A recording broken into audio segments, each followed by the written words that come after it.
Et bonsoir tout le monde, c'est votre bon Rof qui a l'impression qu'il est pas très très fort. Attendez. 1, 2, 1, 1, 2, 1, 2, 1, 2. Ça va? Ouais, je sais pas, j'ai l'impression. Ouais, je suis pas si fort que ça. Enfin, pas si fort. Évidemment que je suis très costaud, mais voilà, au niveau son, ça va? Ouais, ça a l'air d'aller, ça va dans le jaune. Ok. 1, 1, 1, 1, 2. Ok, on va dire que ça fait le taf. Il est pas très à l'heure. Pas très à l'heure, j'ai rien dit. Alors là, j'ai pas nommé, j'ai pas dit d'heure, comme ça, il n'y a pas de souci. Mais si t'es le plus fort, ça va alors. Alors ça va, ça me fait plaisir. Bon, j'espère que vous allez bien. Effectivement, il est un peu tard. Ok, d'accord. Si le truc c'est de me dire qu'effectivement il est un peu tard, c'est vrai, c'est vrai. Maintenant, mieux vaut tard que jamais, comme on dit. Et puis, bah, je devais faire cette petite vidéo, cette petite émission de Blablacar, version débrief de Ludofest, puisqu'il s'est passé des belles choses ce week-end. Hier, j'étais un peu claquos, donc je dois vous avouer que c'était un peu compliqué. En plus, il n'y avait pas le tournoi qui était mis sur Index hier soir.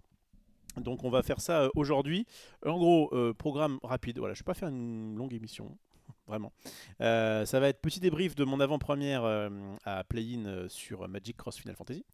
Et puis ensuite on ira vite fait sur l'Orcana, puisque bah, y a notamment le tournoi qu'on a casté avec de main de maître, avec de maîtresse, j'allais dire, avec Petit Quick ce week-end. Je ne sais pas si vous avez vu ça, ce que vous en avez pensé. Bref, on va évidemment parler de ça, revenir un petit peu sur la méta l'Orcana 7-8, puisque donc bah, ça a bien posé les bases de cette nouvelle méta qui, on le rappelle, sera celle plus ou moins en tout cas, du championnat du monde fin juin. Donc voilà, j'espère que vous allez bien. Moi ça va à peu près, enfin, dans le sens où je suis encore une fois dans une fatigue latente un peu relou, parce que bah, mine de rien, il a fallu quand même que je me bouge pour faire 2-3 trucs hier et aujourd'hui. Et c'est vrai que j'ai eu un week-end qui était quand même particulièrement dense. J'ai fait une nuit blanche pour aller là-bas. Après, on m'a empêché de dormir, parce que bon voilà.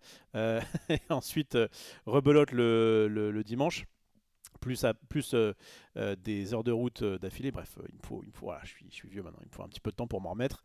Mais tout va bien. Et demain soir, normalement, je serai des vôtres. J'essaierai de live quand même un petit peu plus tôt, de façon à ce qu'on fasse du paquet scellé sur Final Fantasy sur Arena. Voilà.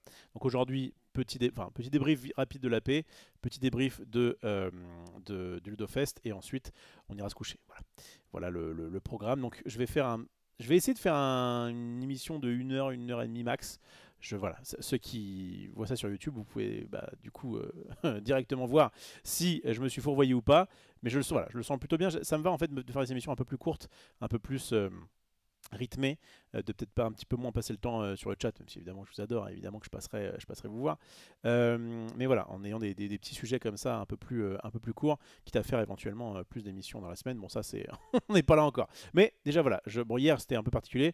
Aujourd'hui je suis ici. Demain soir, normalement, je serai des vôtres pour jouer avec vous. Jeudi, je serai pas là parce que je serai chez Max. Par contre, on fera une émission normalement depuis chez lui, donc sur la chaîne de Max, sur du FF, sur les commandeurs FF, donc de Final Fantasy en version Magic évidemment. Donc voilà, vous savez le principe de je prends les decks commandeurs multijoueurs, je retire 40 cartes et ça fait des decks de 60 cartes intéressants à jouer en duel. Donc voilà, on va faire ça normalement jeudi soir. Et vendredi, je serai sûrement, je vois qu'il est dans le chat, alors je sais pas si c'est chez lui ou pas, mais en fait on m'a proposé un truc altered. Voilà, donc hey, pas mal. L'Orcana aujourd'hui, enfin un peu de Magic, mais l'Orcana surtout. Demain Magic, après-demain Magic, mais chez Max, et vendredi soir Altered.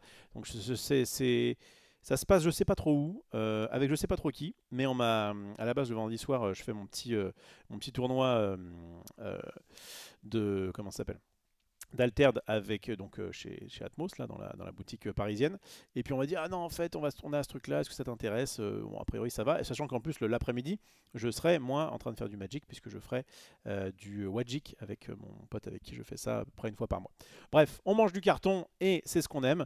En tout cas, j'espère que vous allez bien. Je vais vite faire un chat du passé et ensuite je vous parle un peu de tout ça. Hop là. Salut à Caleb, j'espère que tu vas bien. Donc voilà, je parlais de Caleb qui notamment est un joueur d'Alterd. Salut à Illuminous Legacy, salut à Ivito, salut à Titoun, salut à Pokérisson. Pokérisson, j'ai reçu tes cartes. J'ai reçu tes cartes de gros tichon. On va peut-être me connaître à l'ancienne, mais je les ai bien reçues. Merci à toi. Salut à LMBE, salut à Cyborg, salut à Dark New New. Ça c'est good. The One Last Standing. Eh ben, j'espère que tu vas bien. Ça c'est bon. Quel homme puissant. Salut à Griselbrand. Griselbrand, mais bon, bref, je vois d'où vient le pseudo. Petit quick la boss, évidemment. N'a-t-il jamais été à l'heure? Tes streams tard sont les meilleurs. Bah, tu vois, en plus, il s'appelait à. Ma meilleure berceuse, bah parfait. Bah, écoute, j'espère que le son de ma voix t'emmènera dans les bras de Morphée. Kiyuko, un streamer sauvage apparaît, c'est vrai. C'est vrai, c'est vrai. Commence par l'Arcana par pitié. En fait, c'est mon main thème, donc je préfère. Ah bon, je vais voir, je vais voir, je vais voir, je vais voir. Je me dépêche, je me dépêche. Je m'ai déjà fait, je promis. Attends, ça dit quoi? Non, je peux pas, je peux pas. Je peux pas répondre à ça, bref. Donc, Ludofest into l'Orcana into AP Magic. On va voir, on va voir, on va voir. Nice du Arena, ouais, ce sera demain.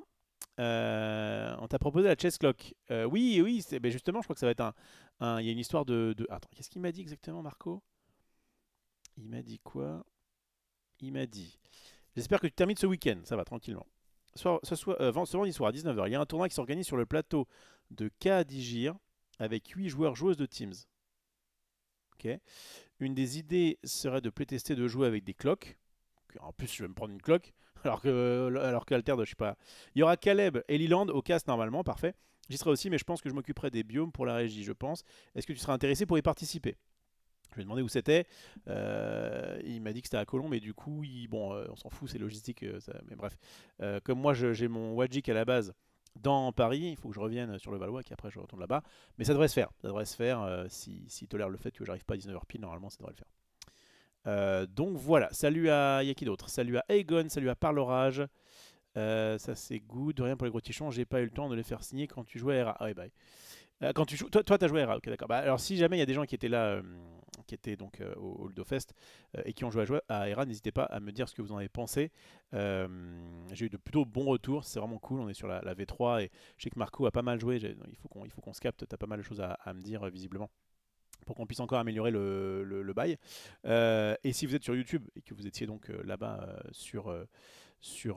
que vous avez testé ERA, et bien évidemment, n'hésitez pas non plus à me dire ce que vous en avez pensé.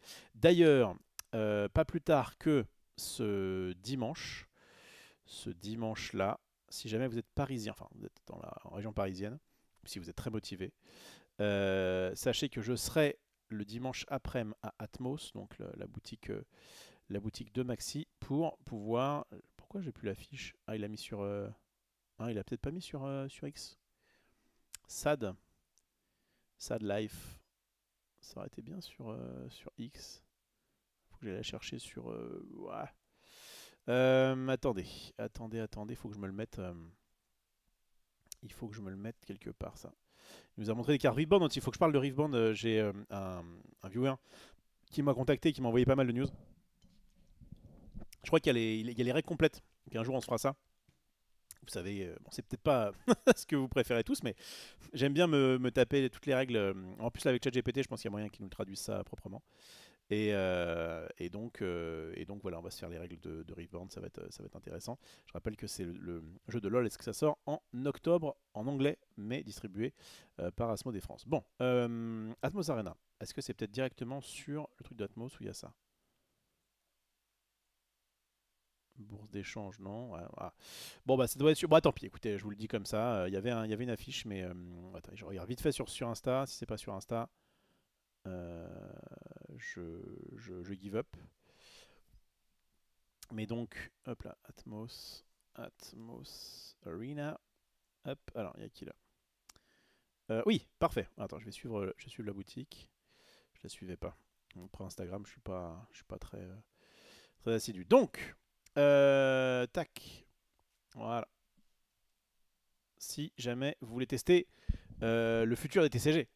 En plus, on peut parler en commun, puisqu'il y aura notamment Rise, il y aura Era, donc, il y aura Nexus, et il y aura Lanes Invokers, qui est un nouveau jeu que je testerai sur place. Voilà, nous on est ici. Et donc il y aura du Nexus, il y aura du... Mais attends, Nexus, ils auront pas les... Ah, je vais peut-être leur ramener des petits decks. Ah, si j'y pense, je leur ramènerai des trucs, parce que s'ils font du pretend demande, enfin du pretend play, là, ça va être un petit peu moche. Bon, je vais voir. Donc ça, je connais pas. Rise, j'ai testé une fois. Alors, Ma première expérience n'était pas ouf, mais je vais remettre une pièce dans la machine, peut-être de coup ce dimanche-là. Et aussi, comme ils sont vers Mulhouse, j'irai début juillet, là j'ai un truc à Mulhouse, un festival aussi de jeux, où il y aura notamment du RA également.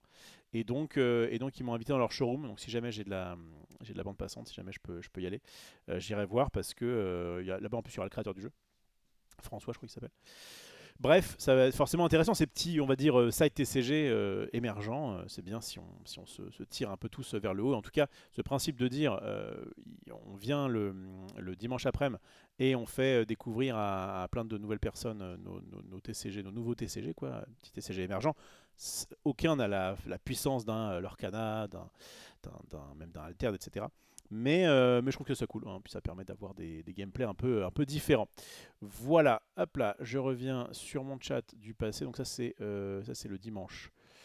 Rof, le Pierre Belmar du TCG à écouter le soir, exactement. Salut à toi Gastro Rob. J'espère que tu as passé un bon week-end, c'est un très très bon week-end. Franchement, nickel, genre, j'ai évidemment vite fait, mais c'était, à part le fait que c'était dense en termes de trajet et de manque de sommeil, c'était trop bien. Enfin, franchement, le cast, notamment d'un jeu que je connais bien, c'est vraiment trop cool. Avec en plus de belles personnes qui m'entouraient. Puisque c'est Maxildan qui faisait la prod et c'est mon ami, ma collègue Petit Quick qui était avec moi et franchement c'était très cool. Salut à toi Marco, Revec. Pour le commandeur FF, dommage que ce soit déjà pratiquement introuvable. Ouais, malheureusement. On va vous mettre un peu l'eau à la bouche, mais c'est vrai que c'est compliqué. Il y a eu des précos qui ont commencé il y a longtemps et il y a eu des cuts d'allocation. Ça c'est bon, j'ai lu. Bravo pour le cast du tournoi et Petit Quick, c'était le feu. Merci beaucoup. Merci, merci. Je veux dire, vous allez pouvoir le retrouver. Je vais le mettre maintenant. Attendez, hop. Si jamais le cast vous l'avez raté ou que vous vouliez le revoir ou que sais-je, alors vous avez deux solutions. Soit vous allez sur la page, tant qu'il est disponible, sur la page donc de, de Disney Lorcana underscore FR sur Twitch. Voilà, n'hésitez pas à vous inscrire, enfin à vous abonner, puisque non, c'est pas vous abonner, c'est à follow. Follow, ouais, c'est vrai que c'est ici. Hop. Puisque en fait vous abonnez pas, c'est pas pour le coup. C'est une chaîne pour pouvoir produire du contenu, mais pas dans un but de gagner de l'argent sur les subs. Donc ne vous abonnez pas, abonnez-vous à moi. Voilà. Si vous avez un Prime qui sert à rien, donnez-le plutôt à des streamers, on va dire solo, plutôt qu'à ces chaînes-là où c'est limite plus pénible pour eux de gérer. Enfin voilà, c'est ce qu'on m'a dit.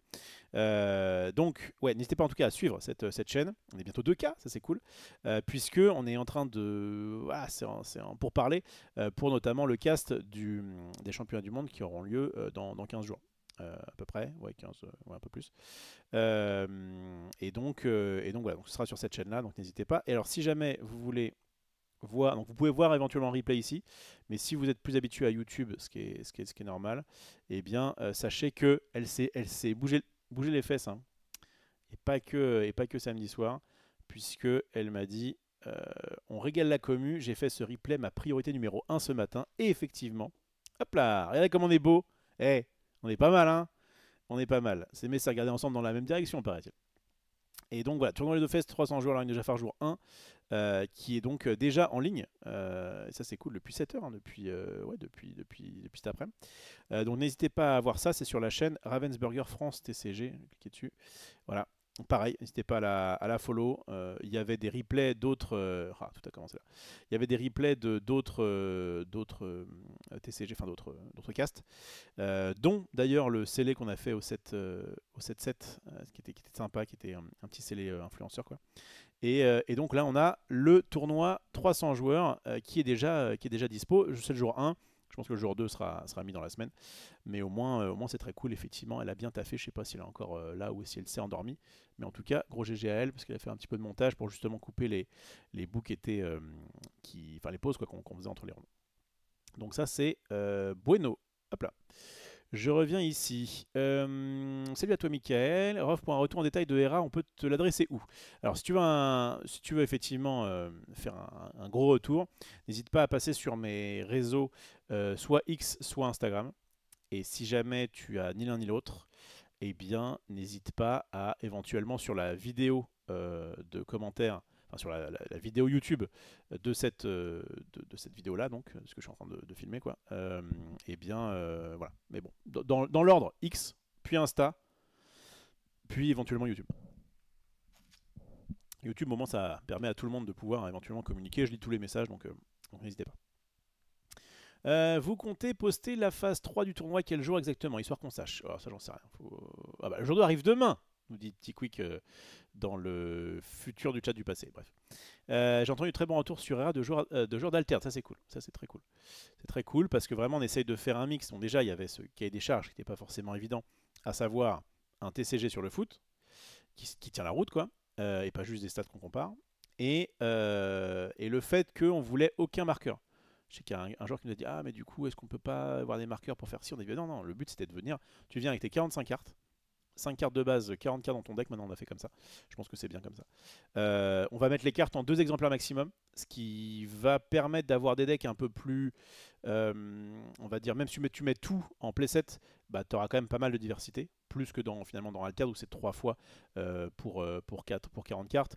Souvent c'est ça, c'est soit 4 cartes max, 4 exemplaires max pour 60, c'est 3 on va dire de 40 à Yu-Gi-Oh! Altered, à 50 comme Dragon Ball et...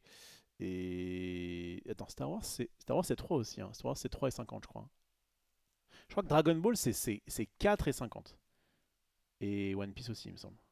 Je sais plus. Bon, en tout cas voilà, on est à peu près dans ces eaux-là. Nous on préfère retirer en gros un exemplaire. Ce qui est bien, c'est donc ça évite, si jamais tu as une carte qui est trop pétée, bah, au moins tu l'as qu'en 2 exemplaires sur 40 cartes, donc c'est moins pire que 3 évidemment. Et puis ça permet notamment, parce que c'est un de nos buts, de pouvoir proposer une sorte vraiment de side TCG, enfin en tout cas ça a été pensé pour, que les joueurs n'aient pas à mettre beaucoup d'argent dans ce jeu. Et en fait on garde quand même ce principe de booster avec de l'ouverture de cartes, etc. Parce que ça plaît notamment à Gilles et à des collectionneurs. Et il y aura évidemment des cartes alter, des cartes voilà, foil ou des choses comme ça que les gens pourront collectionner s'ils veulent. Mais pour avoir le playset de chaque, le but c'est que ce soit très simple. Voilà, donc je sais pas, dans l'idéal avec deux displays, peut-être 2-3 displays grand max, tu peux avoir la collection complète. Enfin, en tout cas, je veux dire, les playsets complets, quoi. Ce qui est assez rare normalement dans les TCG. Bon, on va voir, hein, je ne sais pas trop comment ça va se passer, mais en tout cas, on a vraiment cette envie-là tous les deux avec Gilles, de proposer un jeu qui est accessible. Et le but, c'est qu'un maximum de personnes y jouent. Et après, si les gens veulent collectionner, là, éventuellement, il faut qu'ils ouvrent des choses un peu, enfin, alors mettre des raretés un peu sympas. Bon, bref. Donc il faut qu'on plaise un peu, voilà. Il faut qu'on plaise à la fois aux collectionneurs et aux joueurs. Et il faut qu'on plaise justement aux joueurs débutants, parce que notamment j'étais content de voir qu'il y avait pas mal de... Il y a notamment une table où il y avait une fille et sa sœur de, je crois que c'était 9 ans et demi et 12 ans. Et elles sont revenues, et elles ont joué, elles ont a priori vraiment, vraiment bien kiffé. Et ça fait plaisir. Donc à la fois ça, et à la fois Marco qui a fait un bon, et encore il aurait pu faire mieux, il a fait un bon score sur Altered, et c'est le boss, qui a priori aussi a pris du plaisir. Mais voilà, on va en reparler avec l'ami Marco pour encore, comment dire, améliorer les choses. Mais plus ça va et plus on s'approche. Ceux qui avaient testé à Cannes, par exemple, si vous avez vu la vidéo chez Max de Cannes, il y a quand même pas mal de petites choses qui ont évolué depuis. Salut Quentin, très cool et rare. Je n'ai malheureusement pas pu tester multicouleur, mais j'aimerais tester. Tu t'es inspiré de Dragon Ball notamment pour les tirs et arrêts. Ça en avait le goût d'après vos streams de Dragon Ball TCG. Je me suis vraiment inspiré de plein de jeux différents. Je suis content d'être arrivé à quelque chose qui ne ressemble à rien et en même temps qui fait référence à plein de choses. Si tu vas parler, le côté attaque-défense, ça peut aussi faire référence à Flesh and Blood. Le côté carte évolutive, ça fait référence à Pokémon. Enfin, tu vois, il y a plein de... Il y a forcément un peu de Magic dans le lot. Il y a certaines cartes, notamment certains effets de cartes qui font référence à des cartes qui existent déjà. Je pense à la Ariel, par exemple, de Lorcana. On va faire une sorte de doc aussi. Si tu n'as plus de cartes en main, il se passe des choses. Enfin, je m'inspire évidemment de plein de TCG différents. Mais à la toute base, mais ça ressemble vraiment plus à ça, il y avait un peu cette idée, comment rendre Pokémon, enfin prendre un peu le principe de Pokémon avec le fait de faire évoluer donc là c'est pas des Pokémon, c'est des joueurs, mais sans le système des ressources de Pokémon qui sont un peu nazes. D'ailleurs, ce qui est assez cocasse, c'est que le Pokémon, c'est quoi, Pokémon Pocket, c'est ça, a simplifié son principe là, de ressources. Et ce genre de truc qu'on faisait à l'époque de Magic, il y a Pokémon l'a fait, mais le fait d'avoir les ressources mélangées à l'intérieur du deck et d'espérer les piocher, ça c'est un truc qu'on fait plus depuis un petit moment.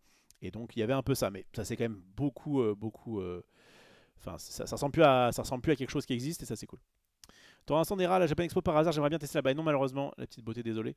On sera du coup à Mulhouse. C'est un peu compliqué de faire plusieurs stands comme ça. Donc non, malheureusement, on ne sera pas à la Japan cette année-là. Le jour arrive demain, donc ça c'est cool. Drazankar, bonsoir. C'est ce soir l'annonce du cast FR des Worlds. C'est en pourparler, et ça devrait le faire, mais voilà, pour l'instant on n'a rien d'officiel à vous annoncer. Salut à Jojo à poil. Salut à Total Eclipse, j'espère que tu vas bien. Rof, je te ferai un gros pavé sur Insta dans ce cas. Bah nickel, Insta c'est très bien. Salut à toi Matt, j'espère que tu vas bien. Hello, quel est le programme de ce soir? Bah, en fait, donc là, chat du passé comme d'hab quoi. Je vais revenir rapidement sur mais il n'y a pas grand chose à dire parce que je n'ai pas brillé aujourd'hui sur l'avant-première FF. Et puis ensuite on ira du coup sur le débrief de. Donc on a déjà un petit peu commencé parce que je ne vais pas forcément parler que de l'Orcana, mais de l'événement de Ludofest qui s'est passé ce week-end. Voilà, bah écoutez, on va aller justement, hop là, sur. Donc avant ça, rapidement, ma petite AP d'aujourd'hui. Donc les avant-premières de Final Fantasy Cross Magic ont lieu depuis vendredi dernier. Moi, j'ai pas pu faire celle de vendredi parce que j'étais pas sûr d'être dispo et en fait je l'étais, mais bon, bah, il n'y avait plus de place. Donc j'ai fait ça le mardi, tranquille, un petit AP, vraiment c'était peinard. Le but c'était. J'aime bien faire une avant-première de Magic, enfin, dans l'idéal de chaque jeu, mais bon, il y a des fois c'est plus compliqué, au moins de Magic par sortie, d'avant-première physique. Après, j'aime bien jouer évidemment sur Arena, d'ailleurs je le répète, je jouerai normalement demain soir à Final Fantasy Cross Magic. Donc, j'ai eu, alors je m'aperçois que la photo est quand même assez dégueu, donc ce qu'on va faire, voilà, je les avais ouverts comme ça. Donc ça c'est mes rats, ouais, ça, il y a une sorte de, je devais être juste sous la lumière, je pense. Ça fait un truc très surex, mais bon, c'est pas très grave. De toute façon, c'est juste pour parler comme ça rapidement du fait que donc sur 6 boosters plus un booster promo, j'ai eu tout ça. Que j'aurais très bien pu faire un petit deck vert, bleu, noir, un peu plus contrôle. Et je me suis dit, vas-y, j'ai déjà essayé ça chez Max, j'aimerais bien essayer un petit blanc-rouge aggro. Donc j'ai mis ces deux cartes-là. Enfin, je vais vous montrer les cartes que j'ai mis du coup dans mon deck. Mais en gros, voilà, je pense que j'aurais eu un meilleur résultat si j'avais joué du bleu. Enfin, du bleu noir, vert, j'ai l'impression que c'est une bonne association. Et je pense que ça aurait été mieux que ça. Là, en gros, j'ai eu un jeu qui était. C'était un peu bizarre parce qu'il a le goût de l'aggro, mais il y a eu vraiment beaucoup comment dire, de parties où j'étais pas très aggro quoi. Et bah forcément du coup en fin de partie c'est un peu plus compliqué. C'est pas compliqué, j'ai fait les trois. J'ai fait une victoire, un draw, une défaite. D'ailleurs, regardez-moi cette Marie Grand Jeu qui balance. Je vais vous partager son résultat, mais il vient de m'envoyer le message. Mais pas mon résultat, il est pas ouf. Effectivement, c'était pas non plus une dinguerie. Mais c'est pas grave. Le but c'était surtout de tester un petit peu cette version-là. Alors je pense que rouge-blanc, dans l'idée, en fait, je pense que ce sera meilleur en draft. Le fait d'avoir un jeu un petit peu agressif comme ça à base d'équipement, ça peut être cool. Mais là, sur ce paquet scellé, j'étais peut-être un petit peu léger. Et donc, ouais, je me suis fait battre notamment par des jeux un peu plus contrôle et qui, une fois qu'ils avaient endigué une sortie qui n'était pas toujours très bien, et bien après mettaient des grosses cartes qui étaient évidemment plus intéressantes. Mais mention honorable aux petits équipements, et ça c'est en termes de game design, je peux en parler, ça peut être cool. Ces équipements-là, alors celui-ci, arme de paladin et éventuellement cette épée de guerrier, c'est en gros, sont des équipements. Alors il y avait déjà, ça existait un petit peu sous une forme qui s'appelait les armes vivantes à l'époque sur Magic, mais c'est vrai que les équipements et les auras à Magic, c'est quand même assez mauvais, parce que souvent ça coûte un peu cher, un peu trop cher. Ça a besoin d'avoir normalement une créature pour s'équiper ou s'attacher quoi. Et alors les auras c'est encore pire parce que si jamais tu casses la créature avec l'aura ou si tu la boons ou si bref il lui arrive quelque chose, l'aura qu'on embrasse va dans la défaut dans le cimetière. Là le fait est que tu arrives directement, donc tu joues un équipement donc, qui a en plus un sort non créature, ce qui va être pas mal utile dans le format parce que ça met des petits sorciers. Merci beaucoup pour le sub pas de récoque. Merci beaucoup. Et donc, ça va. Donc non seulement tu joues un sort de créature, tu vas pouvoir proc des trucs. Tu vas ensuite avoir ton équipement qui va se mettre sous une bête qui va être 1-1. Donc là par exemple un truc, bon on voit assez mal mais plus de plus 1, parade 1 est un chevalier. Alors le type on s'en fiche un peu, c'est juste pour être un peu roleplay. Mais donc on a pour 3 une 3-2 parade 1. Ce qui est pas mal, parade 1, on rappelle que c'est pour éviter de se faire cibler, l'autre doit payer du coup un de plus là. Et si jamais, et ça arrive assez fréquemment évidemment que la bête finisse par mourir, et ben vous avez toujours de quoi équiper ça. Donc en fait ça fait une sorte de mana sync, ce qu'on appelle les puits à mana, qui permettent en fin de partie de pouvoir dire là j'ai trop de mana, ça sert plus à rien, je peux jouer des landes, et ben je vais pouvoir sur la moindre bête équiper mes équipements, donc qui on le rappelle restent eux en jeu tant qu'on ne les détruit pas. Voilà, si on détruit la créature qui est en dessous, les équipements restent, il y a quelqu'un qui ramasse. Le principe de l'or, de dire j'ai voilà, une arme de paladin par exemple, le héros qui était en dessous est mort, et donc du coup bah, je peux un autre personnage, notre créature peut ramasser et l'équiper. Ça peut être, je trouve que c'est assez roleplay, mais c'est vrai que malheureusement les équipements la plupart, il y en a quelques-uns qui sont bien mais qui sont généralement un peu, voilà, il y a quelques équipements un peu buggés qui sont cool, mais sinon c'est pas un très bon type de carte à Magic. Et là c'est vrai que le fait de retrouver ces petites ouais, ça s'appelait arme vivante à l'époque, mais le principe de dire j'ai à la fois un équipement et une bête en dessous directement, c'est vraiment cool. Ça mêle les deux mondes. Et en plus, je vous dis, ça fait proc. Notamment ces anciens là de Mysidia qui, quand ils arrivent, mettent une petite 0-1 sorcier qui, à chaque fois qu'on va lancer un sort non créature, on va infliger une blessure. Bah, ça triche un petit peu du coup parce qu'on peut faire ça tour 2, ça tour 3. Et tour 4, on va mettre cette épée de guerrier qui à la base donne plus 3, plus 2 à une bête, mais qui en fait, donc quand on la joue, on va proc ça puisque c'est pas une créature. Mais quand elle arrive, elle va mettre une créature en dessous. Et du coup, eh bien, on va avoir une 1-1 en dessous. Donc ça fait qu'on a une 4-3, puisque c'est une 1 qui gagne plus 3, plus 2. Plus 3, plus 2. Donc on met ça, on a la petite 0-1. Au tour 4, on va mettre ce truc-là. On va mettre une blessure dans la tête de l'adversaire. Et en plus de ça, on a une petite 4-3 qui, si jamais elle meurt, enfin si la bête meurt, eh bien on pourra toujours équiper. Alors les équipes, après pour équiper c'est un peu cher, mais en même temps c'est un bonus qui est bien meilleur que si jamais on avait juste tué la bête et la mise au cimetière et rien pu faire d'autre avec. Donc c'est franchement très cool. Mais voilà, j'avais pas un si bon scellé, et où bon c'est un peu sorti à l'envers. Bref, en tout cas voilà, c'est pas forcément une très belle perf, mais encore une fois, peu importe. Ce qui nous intéresse, c'était, enfin ce qui m'intéresse moi, c'était de prendre de la data et de jouer au jeu. Et donc bah, là je me suis fait un petit paquet scellé tout à l'heure quand j'ai bouffé, parce que c'est déjà dispo sur Arena, et j'en ferai demain de façon plus concrète quoi. Voilà, hop, je reviens vite fait sur le passé et ensuite je passe donc à Ludofest. Ouais, je suis pas allé très. Alors je pense qu'elle est déjà partie, elle dort déjà un petit quick, mais je suis quand même allé relativement vite avant de parler de l'Orcana. Tout à l'heure, Bandit a essayé de faire un draft, 2 parties d'écho, et c'était pas le seul. Ah mince, ah ouais. Bon, j'ai pas eu de soucis moi. J'ai pas eu de soucis. Après, j'ai fait peut-être deux matchs avec un petit blanc-noir. Je vais d'ici là, du coup, normalement d'ici demain, j'aurai joué un petit peu plus. Ça fait qu'on fera un petit paquet scellé, on va se mettre bien. De toute façon, c'est des choses que je compte faire. C'est revenu apparemment. Okay. Je dirais pas régulièrement, mais de temps en temps.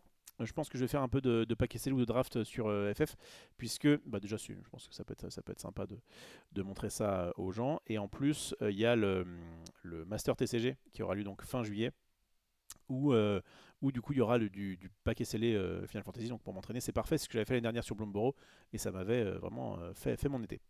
Voilà pour ces petites histoires. Tac tac tac, ça c'est bon. Si les avant-premières vous tentent, sachez que normalement, enfin en tout cas dans certaines boutiques, eh bien ça continue encore jusqu'à jeudi normalement. Donc voilà, on est mardi soir. Mais mercredi ou jeudi, dans certaines boutiques en tout cas, il peut y avoir une avant-première. Et sinon, il peut quand même y avoir du paquet scellé au-delà de l'avant-première évidemment. Mais là, vous avez un petit pack d'AP avec avec une petite carte en plus à l'intérieur. Bon, Ludofest. Allez, hop, on enchaîne. On enchaîne, franchement. Là, on pourra pas dire que je chôme. Le Ludofest, comment je fais pour revenir en arrière? On ne sait pas. Ouais, bah, je vais le lancer comme ça, c'est pas grave, de toute façon, ça va boucler. Le Ludofest, donc, c'est Marie qui nous a fait cette petite vidéo compile des petites choses qu'on a filmées. Le Gilou, évidemment, qui donc est celui avec qui on crée Hera. Petit Quick et moi, c'était vraiment très très sympathique. Une grande, ils avaient vraiment agrandi par rapport à l'année dernière, parce que en gros l'année dernière ils avaient déjà fait une démonstration d'Hera. Euh, Ils avaient donc déjà fait un. Alors ça s'appelait pas Ludofest, mais c'était un événement comme ça avec multi-TCG. Voilà, c'est vraiment du coup trop bien pour moi, hein, qui évidemment me sent comme un poisson dans l'eau. C'était à Angers, ce qui est un peu loin, mais ça va, j'ai plus quand même le temps qu'il y a en voiture, même si bon, j'étais un peu claquos. J'ai fait la route à 5 heures du matin. En plus, Max voulait que je lui ramène des trucs. Donc, je suis passé chez lui. Puis après, j'ai fait la route direction Angers. Je suis arrivé un peu avec la taxe. Mais bon, de toute façon, vu mon rythme de sommeil, j'aurais pas pu dormir avant. Donc j'ai fait ça. J'ai tenu quand même ce samedi. Le samedi soir, j'étais quand même assez mort. Et puis le lendemain on a recasté, donc je vous le dis, c'est sur je mettrai de toute façon le lien en description de la vidéo Lorcana si jamais ça vous intéresse de voir ce cast. Mais voilà, en tout cas j'ai passé un excellent moment et a priori on a eu quasiment que des retours positifs, que ce soit sur l'organisation, puisqu'il n'y avait pas que, donc je vous dis, du Lorcana, sur le cast et sur ERA. Donc franchement je suis aux anges. Voilà. Salut à toi, Sergent Tibbs, j'espère que tu vas bien. Bref, je ne vais pas passer cette vidéo en boucle sans arrêt. Voilà, on va plutôt repartir comme ça. Et on va parler notamment de la méta. La méta Lorcana, puisque, donc, je le répète, c'était. Alors, il y avait un tournoi à 200, on pouvait aller jusqu'à 500 joueurs, mais on a eu 286 joueurs. Et en même temps, en fait, ils nous ont bien dit, ils ont créé l'événement il y a, je sais pas, 6 mois, en piffant un peu, en disant, bon, bah, on va faire ça début juin. Si jamais il y a un des TCG qui sort à peu près en même temps, bah tant pis. Ils ne pensaient pas qu'il y allait avoir Altered, Lorcana, Final Fantasy, enfin donc Magic je veux dire, et il m'en manque un, et Flesh and Blood, mais je crois qu'ils n'ont pas fait Flesh and Blood. Ils ont fait Yu-Gi-Oh aussi. Pokémon, il me semble que Pokémon c'est pareil, c'est sorti à peu près au même moment. Et donc, ça tenait qu'à eux, ils auraient mis ça une semaine, enfin, notamment pour l'Orcana. Enfin, je leur ai dit, ouais, là c'était vraiment juste. Et en fait, il y a des gens qui, je pense, sont pas venus tout simplement parce qu'ils n'avaient pas les cartes. Parce que les cartes étaient dispo depuis une semaine chez les boutiques locales. Le temps de tester un petit peu ou de les commander ou machin, t'arrivais très vite au week-end après. Donc je pense que le tournoi aurait été plus rempli si ça n'avait pas été aussi proche de la sortie. Mais ça a permis d'avoir notamment de la data pour voir un petit peu quels sont les decks qui vont être intéressants dans ce nouveau 7-8. Et on a eu des belles choses, on a eu vraiment un metagame breakdown, donc comment dire, un panel de decks qui était très intéressant. Alors j'ai pas récupéré les. Ah, j'aurais dû les prendre. Et puis alors je vais vraiment avoir la flemme, je pense. Ah, est-ce que j'ai la flemme ou pas? Attendez, je teste ma flemme. Je vais aller sur. Ah, Hey, bonjour, comment hey, vas-tu? comment ça va? Bah ça va bien et toi? Alors, donc, à la fin de la journée, oui, bon, mais c'est bon. Bon voilà, j'ai pas la flemme, c'est facile. Ok, donc ça c'était la répartition. Alors, il n'y a pas la répartition de. Attendez, il n'y a que cette répartition-là? Bah, il n'y a pas le deuxième. Il n'y a pas le. Ah si. Hop là, voilà. C'est ça que je voulais. Parfait, nickel. Oh là là, c'est pratique. C'est très très pratique. Donc ça c'était le metagame breakdown, donc tous les decks au jour 1, donc 286 joueurs. Ça fait quand même une belle représentation. Et on pourrait se dire, oula, mais alors du coup, jaune-gris a l'air d'être loin devant. C'est un peu particulier, alors c'est vrai, mais jaune-gris a deux versions qui, alors je ne sais pas si ça a été le cas en jour 1, mais en tout cas en jour 2, c'est retrouvé à part égale dans la méta. Donc on a la version Steel Song, donc la version on chante, et la version aggro, on va dire, avec ou sans mine, à peu près la même chose, où le but ça va surtout être de poser, d'être plus agressif encore. Et au lieu d'avoir plein de chansons, une vingtaine de chansons, là on n'en a que 8 généralement. Et on va surtout faire du card advantage avec des docks ou avec des réponses. Et donc on a, si on divise ce deck en deux, mettons, ça fait 13%, 13%. Et après 11, 11, 11, 9, 9, 8, 6. Bon, en dessous de 6, ça commence à être un petit peu léger. Mais cette répartition, elle est excellente. Enfin, franchement, c'est très rare de voir un TCG avec enfin, généralement, et d'ailleurs c'était le cas sur le set d'avant, en tout cas, moi j'ai pas trop suivi la fin du set du 7-7, donc mais je sais qu'au début du 7-7, il y avait une grosse représentation de rouge-bleu, il y avait du style song aussi, il y avait, je crois, il y a violet-vert quand même qui marchait aussi pas trop trop mal. Ah oui, enfin non, c'est vrai que c'est que au tout début, il y avait surtout bleu-gris. Il y avait surtout bleu-gris, avant que ça se prenne un double ban, Flaversham et Fortisphere qui du coup ont cassé un peu le truc. Et tant mieux. Enfin, en tout cas, là, de ce qu'on voit là, Alors forcément, il va y avoir des changements là. Encore une fois, il y a des gens qui peut-être n'avaient pas forcément les cartes. Il y a des gens qui ont ramené leur pet deck, comme on dit. Voilà, il y a eu quand même du gris rouge. 1%, ça veut dire qu'il y en a eu plus. Je pense qu'il y en a eu deux à mon avis. Parce qu'évidemment, ça arrondit. Il y en a eu, ouais, il y en a eu forcément plus qu'un, puisque le 1 c'est 0,5. Et d'ailleurs, elle l'a pas mis parce que Flemme ça tenait pas, mais il y a en fait les 15 associations de couleurs étaient représentées. Il manque, je vais. Attends, 1, 2, 3, 4. Ouais, il manque vert et jaune, je crois. Non. Mais il manque vert et quoi? Il y a vert gris, vert bleu. Non, vert bleu, il est là. Vert rouge, ok. Il manque vert rouge. Il y a au moins, donc il y a eu un, je crois qu'il y a eu un vert rouge, un jaune rouge, et après, bon bref. Tout ça pour dire que non, c'était assez plaisant, et notamment ça nous a permis. Alors au début, on a pas mal. En fait, c'est les arbitres qui nous ont envoyé les joueurs, et donc on a enchaîné pas mal de jaune gris de suite. Bon, on préfère quand même quand c'est un peu varié au départ. Mais c'était cool, on a vraiment vu des choses un peu sympas. Il y a notamment un petit vert gris pirate qui était intéressant. De toute façon, on va revenir après sur les decks en particulier. Euh, une méta qui est donc moins vampirisée par bleu-rouge, ça fait du bien. Le fait qu'il n'y ait plus Flaversham, mine de rien, parce qu'il y a quand même des gens qui disaient oui, mais en fait ça va, on s'en fiche de Flaversham. Ouais. Ouais, même Q qui du coup est qualifié pour les Worlds et donc c'était le deck de cœur était en mode ouais, sans Flaversham c'est quand même ça fait quand même un peu mal quoi. Donc voilà. J'ai joué quoi? J'ai rien joué puisque j'ai casté, regarde, je suis juste au-dessus là avec mon acolyte Petit Quick. Je castais tout le week-end. Donc en fait à la base je devais faire ce tournoi là et je devais faire le Star Wars Showdown le dimanche. Mais eh bien, quand on m'a proposé de caster, j'ai dit ok, bah évidemment, ça paye le sel, comme on dit.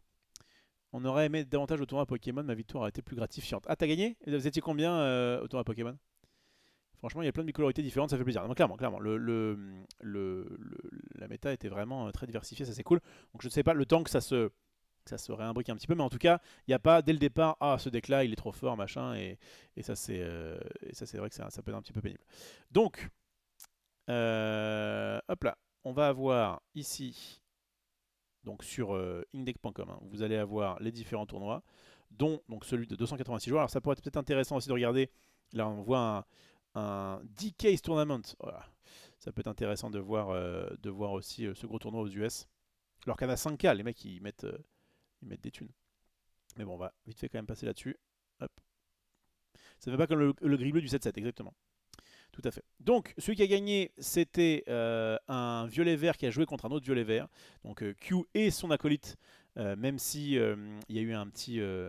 comment dire à la base, oui, devait pas forcément passer, mais son teammate l'a laissé passer de la demi à la finale. Et du coup, il a gagné GG à lui, qui nous jouait un petit vert-violet intéressant avec notamment des Diablos Paywall évidemment. Madame Mime, mais il y en a vraiment beaucoup maintenant. Il y a beaucoup moins de boons. Hein. C'est vraiment pas un deck boons, c'est un deck des fausses. Donc on joue des Diablos. Le but, ça va être de faire évidemment de la value avec ce Diablo-là qu'on va pouvoir mettre tour 2 si jamais on a du talent. Et en vrai, le fait de jouer violet et avec, il y a quand même 10 Diablos en support à celui-ci, donc ça c'est cool.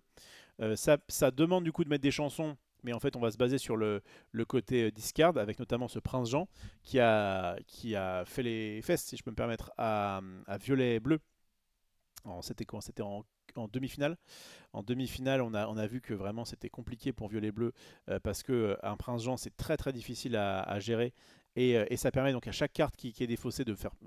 À chaque carte qu'on va faire défausser à l'adversaire, ça permet de nous piocher une carte.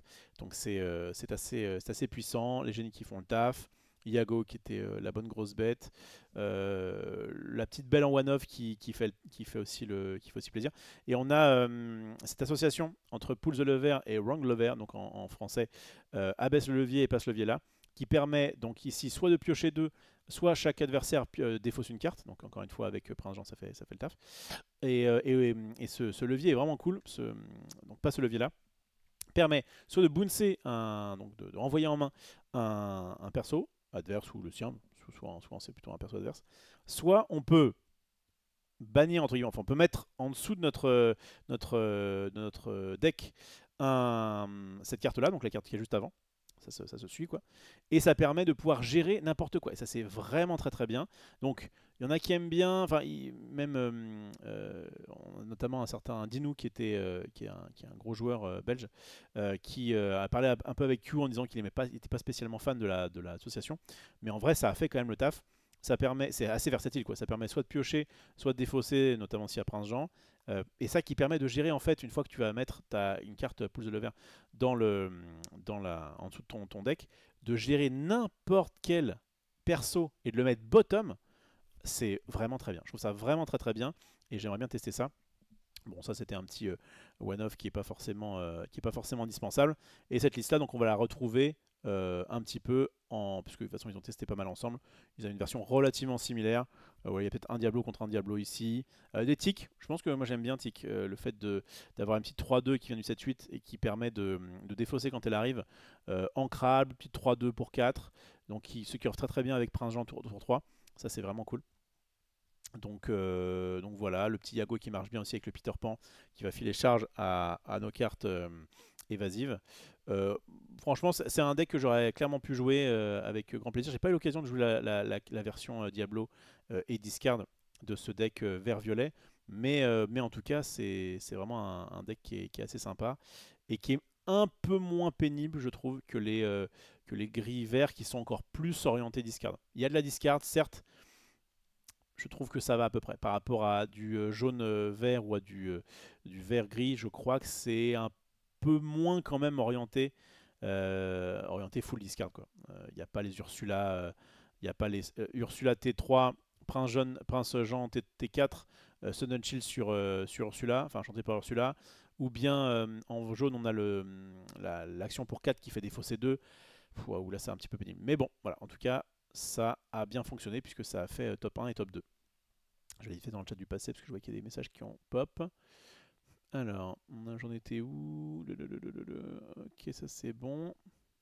Les consultants, c'est des joueurs retraités, exactement. Il y avait deux jaunes gris bien différents, ça c'est vrai. T'aurais joué quoi si tu avais pu faire le tournoi vert violet, bleu violet? Ouais, bah c'est exactement. Franchement, c'est les deux. Je pense. Alors, ça. Je pense pas que j'aurais tenté un gris-violet parce j'aime bien cette association, mais il gagne pas grand chose au 7-8. J'aurais voulu tester des cartes du 7-8. Et donc, là, en carte du 7-8, il y avait le levier, donc j'en avais parlé tout à l'heure, plus le tic que j'aurais bien aimé tester. Bon, franchement, cette liste-là, je l'aurais bien testé, je pense, en numéro 1.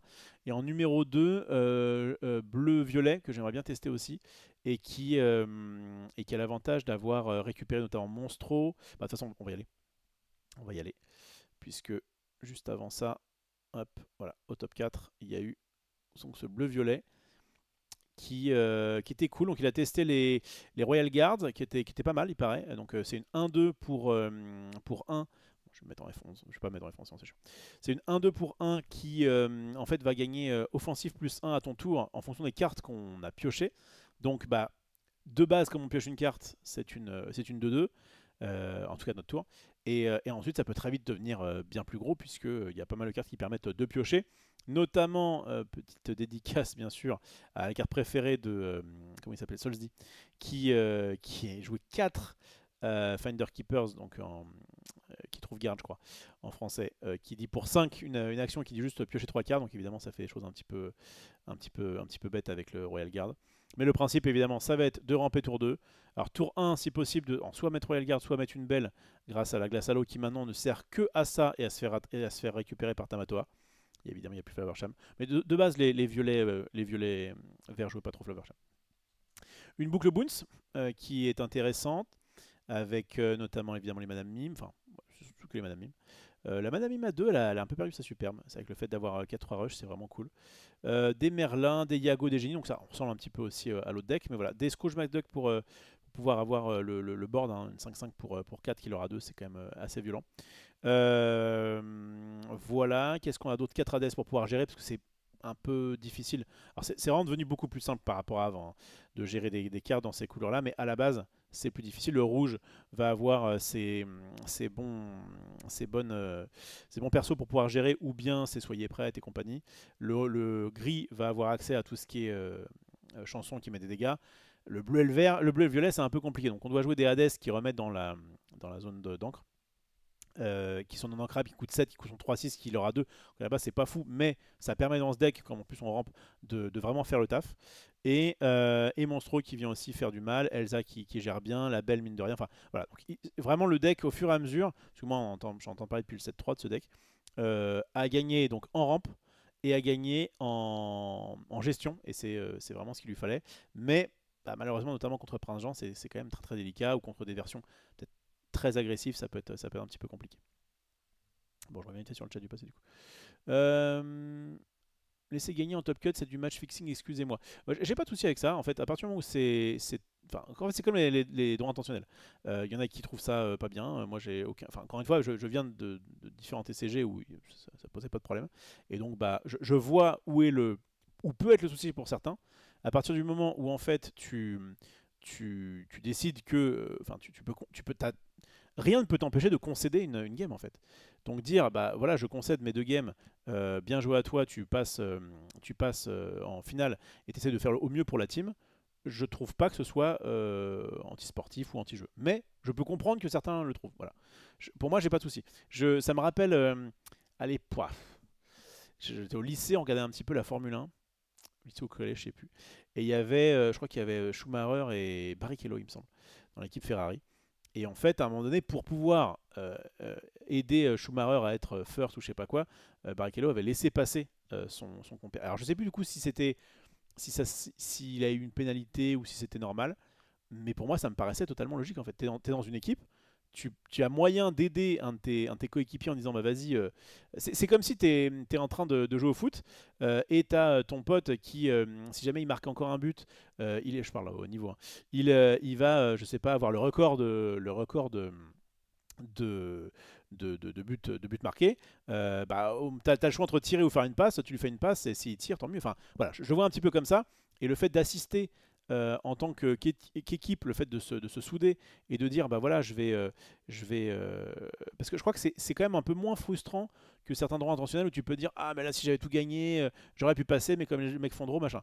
Bon, en vrai, quand tu te retrouves à la place de ces autres gars, t'es bien content de faire droit intentionnel. Donc c'est pour ça pour moi il n'y a pas de problème. Euh, et, euh, et qu'est-ce que je voulais dire? Et là, le fait de dire, ok, bah, je laisse passer mon pote parce que je trouve qu'il a plus de chances de.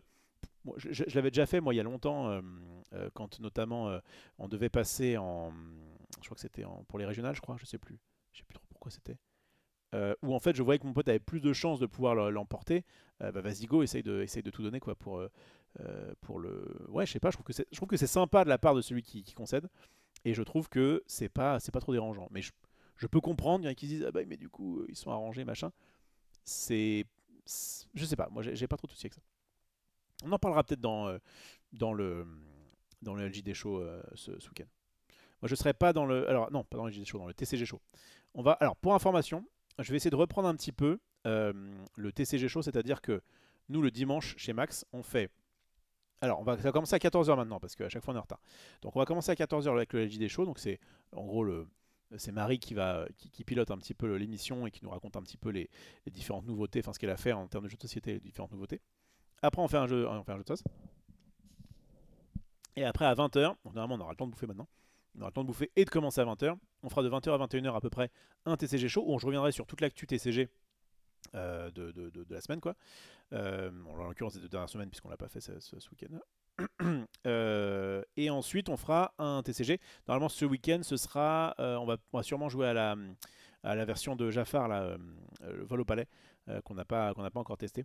Donc voilà, on va sûrement faire ça. Bref.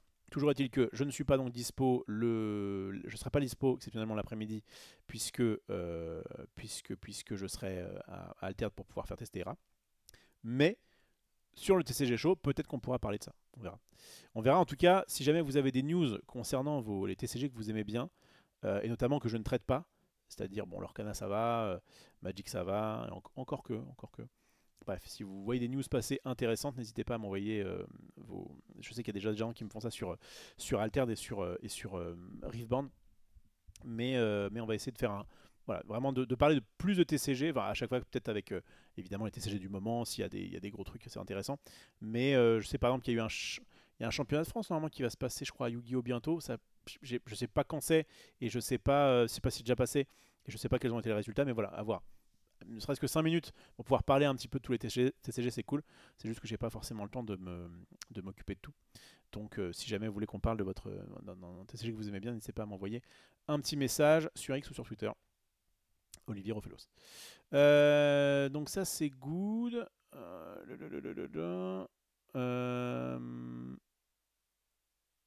En ronde pour split et assurer un minimum de prize, ok, mais là, bah, c'est pareil en fait. C'est pareil, en gros ils ont... Comme c'est une team, ils se split les lots. Enfin, comme c'est une team, toutes les teams se split pas les lots, mais en l'occurrence c'était le cas. Et donc bah, ils sont en mode ok, vas-y, que le meilleur y aille quoi.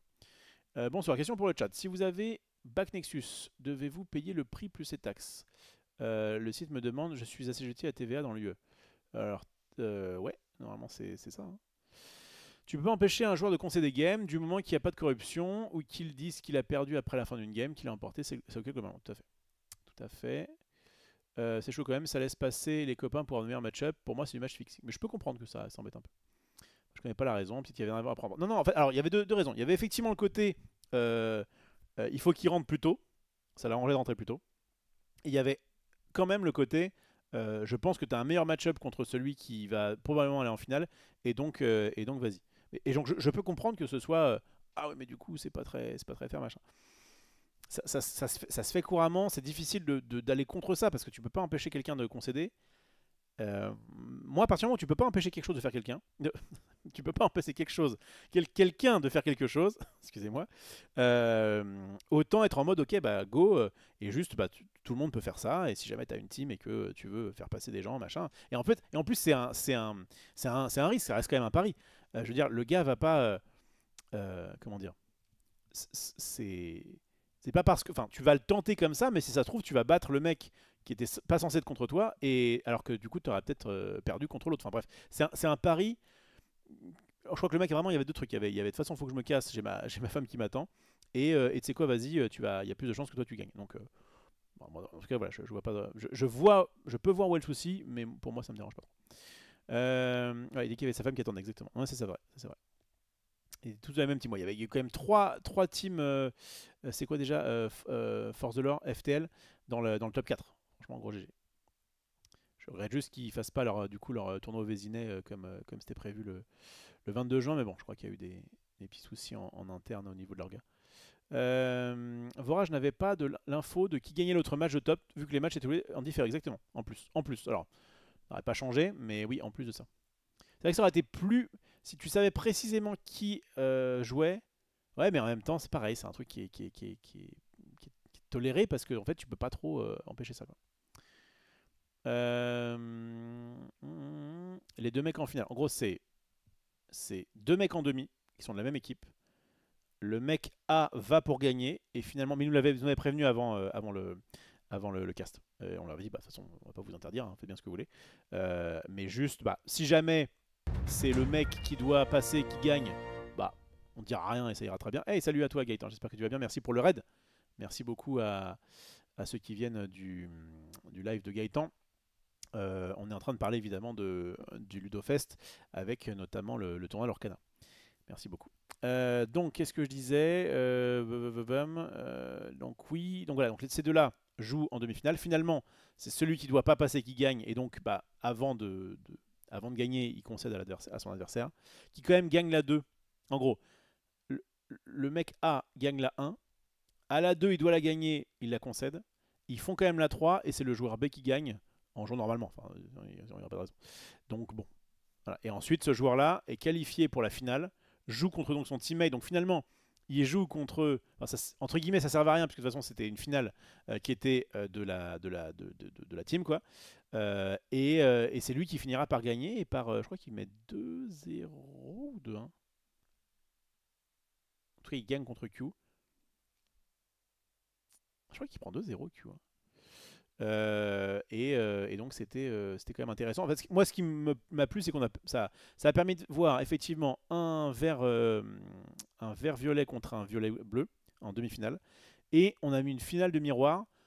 Avoir que des miroirs dans un tournoi, c'est pénible. Avoir de temps en temps un miroir pour voir un petit peu, bah, notamment si c'était un des merveilles du format, pour voir un petit peu comment le jeu se...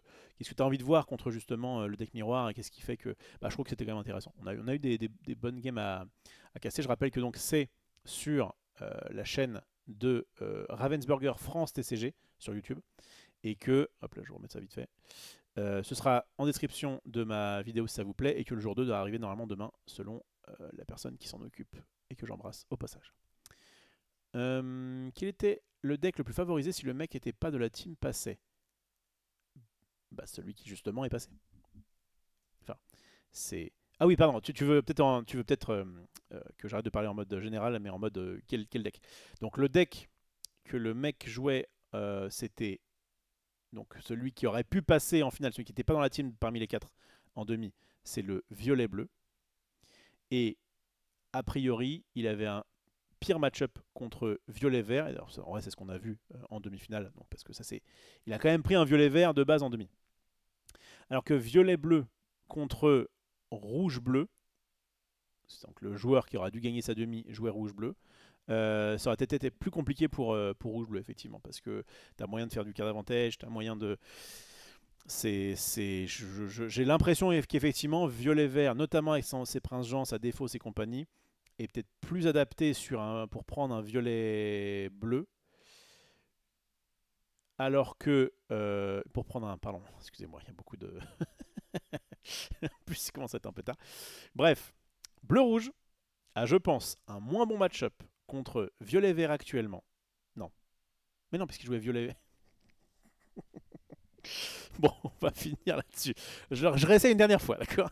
Je réessaye une dernière fois. On a donc un deck violet-bleu. Ah, c'est l'homme à abattre. Violet-bleu a, je pense, un moins bon match-up contre violet-vert, qui donc, effectivement, on l'a vu en demi-finale, il s'est fait pas éclater, mais enfin vraiment, c'était très difficile pour lui, notamment sur les parties où il y a Prince Jean. En fait, comme il disait, un Prince Jean ça va, deux bonjour les dégâts. Alors que violet-bleu a... Moi, j'avoue que ça fait longtemps que j'ai pas vu le match-up, mais j'ai l'impression qu'il se met plutôt bien contre violet-rouge, puisque notamment maintenant que violet-rouge n'a plus Flavor Sham, il va peut-être avoir un peu plus de mal à faire du card avantage. Et donc c'est pas impossible qu'il puisse gérer un peu ce qu'il faut. Le Shark peut se faire gérer par Hades. Il y a des... Ouais, je sais pas trop. On n'a pas vu du coup je crois pas qu'on ait vu ce match-up là en action. Quoique, ça n'a pas été... Je sais pas si on en a eu un comme ça. Mais bleu-rouge est bien pour pouvoir prendre des decks un peu trop mid-range, quoi. Mais dès que c'est... Si c'est une sorte de deck un peu contrôle ramp qui fait plus de CA que lui, ça peut être un peu compliqué. Ou alors un deck très très aggro. En tout cas, voilà. Ils ont bien fait en sorte que bleu, rouge ait un peu plus de mal maintenant, notamment sans Flavor Sham. Et franchement, c'est ce qu'il fallait parce que voilà, c'est toujours jouable, mais c'est moins puissant. Alors, donc ça c'est bon. Voilà, j'ai répondu. C'est un peu fastidieux, mais j'ai répondu. Salut Rof, merci pour le cas, c'était cool. J'ai pas pu tout suivre, mais il n'y a pas eu de damage de violet-rouge. Ah, il y a eu un violet-rouge en... Ah, je sais qu'on en a casté au moins un. Est-ce que c'était un spécial dégâts? Non, je crois pas. C'était plutôt... Maintenant, ils jouent tous à peu près des pirates et des requins. Mais par contre, celui qui joue aussi, je pense que tu fais allusion à la carte pour 1 qui met un point de l'or. Enfin, je crois, ça, hein, je crois que tu retires un point de l'or. Tu fais un -1. Je crois que tu fais un drain de 1 en gros, de l'or. Tu gagnes un de l'or et l'adversaire en perd 1. Je m'étais fait battre contre ça il y a longtemps. Enfin, il y a longtemps. Je crois que c'était en méta 7-6. Je crois que c'était quand Maui était sorti. Et je vois ce que le deck peut faire, espèce de deck burn, quoi, un petit peu, qui va mettre des Maui Shark et qui va en profiter pour refaire ses actions de drain de l'or, entre guillemets. Et ça me paraissait un peu farfelu, mais ça peut marcher. Salut à toi, Xnolz, j'espère que tu vas bien. Je pense que les gens ont un comparatif avec le sport. On n'imagine pas deux équipes de foot dire on n'attaque pas, on fait 0-0 comme ça, on se qualifie tous les deux en Ligue des Champions. Certes. Schumacher et Barrichello à l'ancienne. Team vieux, c'est ça que tu veux dire. Okay. Pas eu de pénalité, Shumi a symboliquement fait monter Barrichello sur la première place du podium. Ah ouais, je crois que c'était l'inverse. Ah, je crois que c'était Barrichello qui avait fait exprès. J'avais pas... Je crois que c'était l'inverse. Pour moi, il y a quand même un perdant parce qu'il doit affronter, quoi qu'il arrive, le pire match-up. Mais ok, je vois la comparaison avec les deux jeux d'équipe. Ok. Comme c'est un jeu solo, ça me dérange. Mais je peux comprendre que ça te dérange, il n'y a pas de souci. Vraiment comme à l'époque où je voyais pourquoi le ton intentionnel ça dérangeait. Et à la fois, en fait, à partir du moment où tu te dis, mais c'est possible, c'est comme ça, bah, le jour où toi ça t'arrange, t'es en mode ok. Et puis de toute façon, c'est difficile de pas autoriser les droits intentionnels. Sauf évidemment, si tu dis, il y a forcément un vainqueur. Mais il peut y avoir d'autres problématiques. Ce week-end, il y a eu le plus gros tournoi Pokémon ever en Amérique. Ah oui, combien? Ça m'intéresse, hein, n'hésite pas à me. Si tu as des infos sur ça et que tu as X ou Insta, n'hésite pas à venir en DM pour me dire tout ça, ça m'intéresse. C'est la semaine dernière, Yugi? Ah, pareil, ça m'intéresse. Si vous avez des infos. Alors, j'aime pas beaucoup ton discours off, mais faut pas oublier que le TCG reste du 1v1 à la base et que grâce à l'engouement et le rassemblement de la communauté des équipes sont nés. Okay, mais ça reste du 1v1 à la base. Dans ce cas, pourquoi l'Orcana Challenge de Lille, il y a eu un match avec les deux joueurs d'écu parce qu'ils avaient joué la game au lancer de pièces, car en cas de draw, personne avait les Go enchantés. Après, tous les deux étaient d'accord. Alors, je me souviens, parce qu'en plus je crois savoir qui c'était. Je sais que, notamment à Magic, parce que je joue de Magic, le fait de donner aléatoirement le vainqueur d'une game était du coup passible de d'une des plus grosses extensions, à savoir le DQ. Le pire c'est le ban, mais le DQ, donc disqualification. Et quand j'avais parlé de ça à un arbitre, et je lui avais dit, je trouve pas que ce soit si grave, il m'avait dit le problème, enfin, alors je sais pas, peut-être que ça vient de ses fesses, hein, peut-être que à l'Orcana c'est pas tout ça qu'il pense, mais en gros il y avait un peu le truc de, si jamais tu joues à pile ou face, tu fais ça peut s'apparenter à un jeu de hasard, et du coup au niveau juridique ça peut être vraiment infâme. Voilà, il m'avait dit un truc comme ça. Il m'avait dit un truc comme ça, du coup ça fait un peu casino quoi. Et donc il faut techniquement un TCG ne peut pas se permettre de tolérer ça. Voilà. Maintenant, je me souviens notamment de certains matchs de Star Wars. Star Wars, on pourrait dire bah, c'est cool, il n'y a pas de droit intentionnel. Oui, sauf qu'en fait, si jamais les deux joueurs, en fait, pour moi, le meilleur des deux mondes, enfin le meilleur des mondes, c'est, et pourtant il n'est pas exempt de défaut, c'est pas de draw, ok, mais un moyen clair de distinguer qui gagne. Et en l'occurrence, on a fait un tournoi à l'Orcana, donc au Vésinet d'ailleurs, il y a 3 mois, là, au début du 7-7, où en fait ils avaient interdit les. Enfin, non, ils n'avaient pas interdit les draws, c'est juste qu'il leur fallait un vainqueur à la fin. Donc ça évitait les draws intentionnels. Et en fait, si jamais la game s'arrêtait, alors, enfin, à la fin du temps, eh bien, ça se réglait à la mort subite. Donc, l'avantage de la mort subite, c'est que tu es sûr qu'au bout d'un moment, il va y avoir un gagnant. Même si jamais ils viennent juste de finir les deux viennent de finir. Donc il y a eu un partout, mettons. Fin de la ronde, et ben ils vont quand même jouer la deuxième ronde, enfin la troisième manche, pardon. Et c'est le premier qui fera un différentiel de l'or qui aura gagné quoi. C'est le premier qui dira vas-y je te fais perdre un leurre, enfin je prends un leurre pardon. Et du coup je suis à 1 et donc j'ai gagné théoriquement. Puisque, enfin voilà, en tout cas c'est comme ça que ça se finit. Donc le problème c'est que ça peut être unfair pour certains decks, notamment des decks qui sont pas aggro, parce que ça favorise les decks aggro. Donc ça c'est un petit peu dommage. Mais en mettant du temps en plus, en vrai ça allait à peu près. Donc avoir un truc qui dit à la fin t'as pas le choix, il y a un vainqueur, c'est cool. Mais ça peut être lésant, enfin si t'as pas notamment suffisamment de temps, c'est pénible. À Star Wars, ce qu'ils ont fait, c'est que pendant les phases de ronde, enfin c'était le cas quand j'ai joué il y a quelques mois, c'était que tu pouvais pas mettre de draw, et donc, enfin, si tu faisais draw, je crois que les deux c'était comme s'ils avaient perdu. Et donc les mecs jouaient soit à pile ou face, soit à lancer un dé, mais discrètement pour la raison je pense que j'ai dit, à savoir que dans les règles il y avait marqué vous n'avez pas le droit de le faire.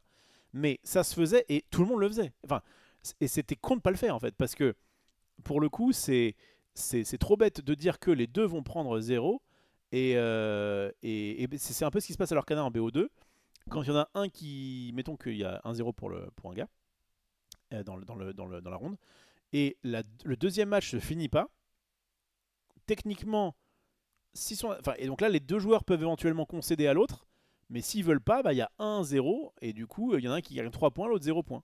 Alors techniquement un match, soit tu peux gagner soit 3 points chacun, soit 7 points. Et je trouve ça dommage qui est un truc qui fait que bah, on sait pas trop et du coup c'est un peu chelou et du coup ça en fait le problème de ça c'est que ça favorise les arrangements.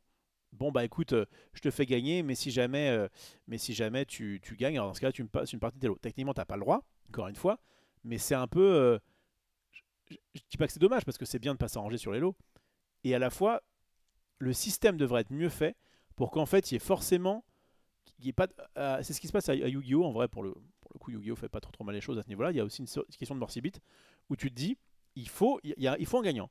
Et donc si jamais vous n'avez pas fini à la fin du temps, et ben à un moment donné, il y aura un différentiel de PV et donc on verra qui est devant.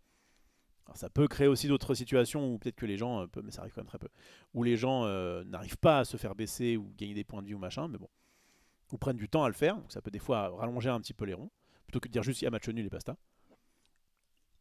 Mais voilà, donc enfin, le système parfait n'existe pas vraiment parce que, encore une fois, le système parfait, c'est que, mais même pas, c'est même pas un système parfait, j'allais dire, c'est quand en phase en l'occurrence en top 8, il n'y avait pas de temps. Donc quand il n'y a pas de temps, les joueurs doivent quand même jouer de façon quand même correcte, quoi. Pas non plus de slow play. Mais comme il n'y a pas de temps, enfin, forcément à la fin, t'en as un qui aura mis de 1 ou 2-0 à son adversaire. Là, comme c'est pas le cas, comme en ronde, t'as 300 joueurs, tu peux pas attendre 1000 ans. Dire, voilà comment ça va se résoudre une égalité ou alors un truc et qu'il n'y ait pas forcément trop et clairement, pour le coup du Let It Go, je comprends totalement qu'ils aient pu faire qu'ils aient voulu faire un pile ou face, enfin en tout cas tirer au hasard. C'est dommage pour eux qu'il y ait eu un arbitre parce que ça devrait pas être comme ça en fait. Ça devrait être ah bon donc là ok on va le jouer au mort subite ou machin. Peut-être qu'ils auraient pu s'arranger avant, mais sûrement tu fais pas ça. Techniquement t'as même pas le droit de le faire, je crois. Mais le fait de dire ok bon bah voilà, si la règle avait été mieux faite, ils n'auraient pas eu à s'arranger. C'est ça le truc. Donc je mets plus la faute sur la règle, sur les rules, que sur les tournament rules, que sur les joueurs qui se disent bah attends on va pas. Là c'est soit tous les deux on perd tout, soit il y en a un qui gagne. Pourquoi ce serait toi plutôt qu'un autre? Au départ ils sont un peu en mode bon bah là j'allais gagner ou machin. Ils peuvent essayer de s'arranger un petit peu comme ça. Et puis bah très vite t'es en mode bon allez vas-y sors un dé et puis on voit ça. Ce qui est à la fois pas top et à la fois c'est humain, c'est compréhensible. Enfin, tu vois, pour moi, c'est pas ce que j'appelle de la triche. En tout cas. Enfin, d'ailleurs, je crois que c'est pas considéré comme de la triche. C'est considéré comme t'as le droit de le faire. Quoi. Tu as la loi, mais tu n'es pas un tricheur. Bref. Donc voilà, pour répondre à la question. Non, non, non, non, non. Ok. Bonsoir, Raph, as-tu vu la question sur les foils dans Nexus? Une opinion, ton vote, le mien était la réponse des OSEF. J'ai pas vu, si tu peux me dire ce qu'il en est. Moi, je m'en fiche aussi, parce que de toute façon, les foils ne m'intéressent pas.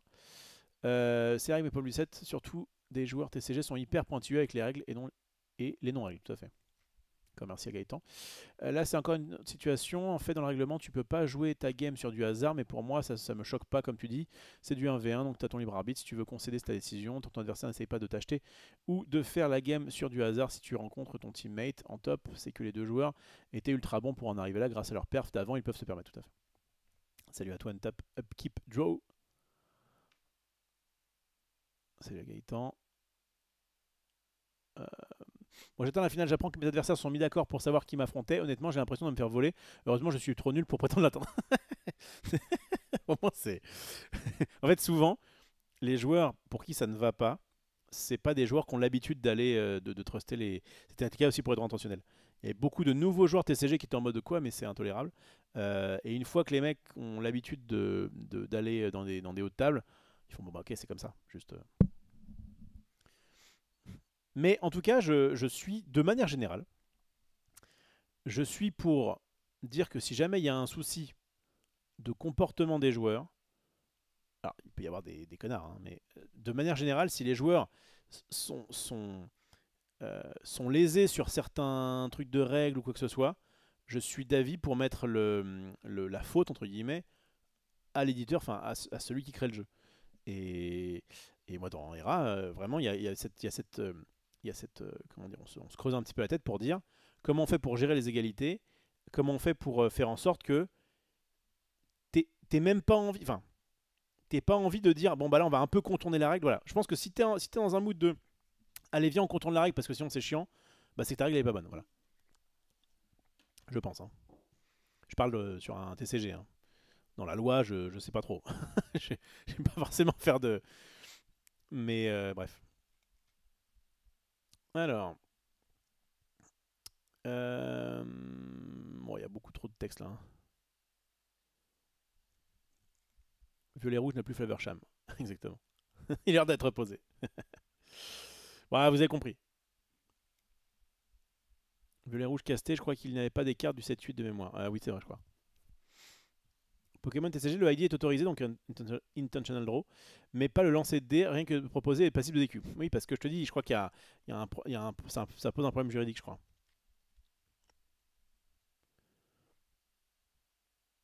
Salut Banana. Non, je vais pas à La Rochelle, c'est ce week-end, effectivement, il y a un gros tournoi à La Rochelle de NJDZ, de nos jeux de société. J'y serais allé volontiers si c'était pas à genre 6 heures de route et que j'avais pas un tournoi, enfin que je venais pas d'un gros tournoi ce week-end. Et en plus le dimanche je fais un truc, bref, ça se goupille mal et c'est assez loin. Mais ça aurait été cool. J'arrive bien tard, mais je regardais la rediff avec plaisir, RIP. RIP, RIP, on va t'appeler RIP. Pour venir de Yu-Gi-Oh! Le seul souci c'est les combos decks qui vont réussir à te mettre 100 points de dégâts. Et après ça ils vont faire leur combo pendant les 5-6 minutes restantes, jusqu'à la fin du temps, et pouf, check des... Oui, mais c'est vrai, ça pose aussi des problèmes comme ça. Ça pose aussi des problèmes comme ça. Salut à toi Docteur. Idéal dans l'esprit du jeu reste que seul le jeu détermine le vainqueur, à bon entendeur pour les créateurs TCG, tout à fait. Tout à fait.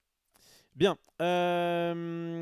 qu'est-ce que je voulais dire? Hop là, je vais revenir rapidement du coup sur la méta. Avec donc ceux, je rappelle que donc ça c'est donc le top 8. Alors il y a des decks que j'ai pas forcément vu. Bah tiens, ce rouge-violet là. Ce rouge-violet là, il me semble que c'est la version... Il joue des Mulan. Alors je l'ai pas vu celui-là. Je crois pas l'avoir vu celui-là. Non, je l'ai pas vu avec les Mulan. Donc il a fait quand même top 8. GG à lui. Avec donc notamment des Cusco, le retour. Donc 2 Diablo, 4 Cusco. Il préfère les Cusco visiblement. La Mulan qui dit quand tu joues une action, elle va gagner plus 2 de force. Ok. Pour l'instant. 4 Peter Pan. Des Vaiana 4-3 évasives. Donc ils prennent bien les, ouais, elles prennent bien les Diablos et les génies notamment. Quand ce personnage en challenge un autre, Another Chosen Character of Yours gagne plus 3. Donc en plus tu vas pouvoir mettre plus 3 de force à un autre perso. Donc, je comprends totalement dans la méta pourquoi c'est là. Et le fait qu'il y ait ça et 4 aussi, c'est un petit peu plus résistant à des notamment... alors, ouais, on n'a pas trop vu pour l'instant du bleu. J'ai pas trop eu de Sissou on Ice ou de choses comme ça. Je me demande si sans Flaversham c'est pas un peu compliqué. Mais en tout cas, ça résiste aussi à Medusa qu'on a vu dans quelques listes. Prince Eric, oh le retour! Le retour de Prince Eric 7-3 qui dit quand il est banni, tu peux bannir un autre personnage. Ouais, il était intéressant hein, son petit deck qui est arrivé jusque-là. 4 Maui Shark évidemment. La petite Mulan qui va permettre de surprendre, hein, puisque quand tu la joues, tu peux en shift, tu peux lui donner le plus 3, donc elle serait 5-6. Et quand elle met des blessures à un personnage dans un défi, pendant ton tour, tu peux infliger le même nombre de dégâts à 2 autres personnages. Donc ça peut vraiment être... je sais pas s'il a déjà réussi à faire le truc une fois, mais bon. Ça c'est quoi? Piocher une carte, choisir choose une caractère, gagne. Un personnage ciblé gagne... enfin choisi gagne plus 2, offensif plus 2. Ok, bon, ça doit évidemment jouer aussi un peu avec les Mulan et compagnie. D'accord. 2 Big King Undisputed, donc le truc qui fait un peu l'effet Tremen quoi. 4 Deep Prepared, 3 librairies. Ok, 4 Brawl. Bon ok, intéressant, intéressant. Alors, franchement, j'aurais bien aimé lui parler et lui demander pourquoi Cusco... Enfin, en fait c'est ça, il veut booster des persos qui quand ils meurent piochent, pas notamment les Diablo et les Cusco. En tout cas, c'est une proposition intéressante. Proposition intéressante. Ah, je connais bien le gars qui joue, c'est un pur violet rouge. Je lui ai demandé. Il a pas réussi le shift.